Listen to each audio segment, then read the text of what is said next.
ब्रेकनंतर बुलेटिनमध्ये पुन्हा एकदा आपल्या सगळ्यांचं स्वागत आणि आता कृषी क्षेत्रातल्या महत्त्वाच्या बातम्या बघूयात थोडक्यात।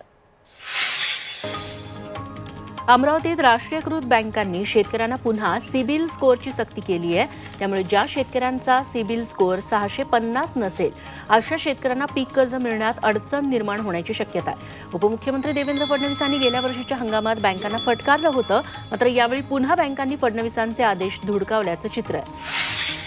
सोलापूर जिल्ह्यात दुष्काळाच्या झळा मोठ्या प्रमाणात बसतायत, त्यातच पाण्याची ही बोंब आहे। शेताला द्यायला पाणी नसल्यानं शेतकऱ्यानं केळीची बाग जाळून टाकली आहे। यवतमाळमध्ये वादळी वाऱ्यासह आलेल्या अवकाळी पावसानं गुंज माळकिनी शिवारात केळीच्या बागा उद्ध्वस्त झाल्या। सध्या केळीला चांगला दर मिळत असताना शेतकऱ्याच्या हातातोंडाशी आलेला हा घास हिरावून घेतला गेलाय। इथं भाजीपाल्याचंही नुकसान झालंय। मराठवाड्यात तापमान चांगलंच वाढत चाललंय। या वाढत्या उष्णतेमुळे फळबागांना फटका बसतोय। अतिउन्हामुळे डाळिंबावर काळे डाग पडतायत। आपली फळबाग वाचवण्यासाठी रोपांवर शेतकऱ्यांना पांढऱ्या कपड्याचं आच्छादन घातलंय, त्यामुळे शेतकऱ्याचा खर्च अधिक होतोय।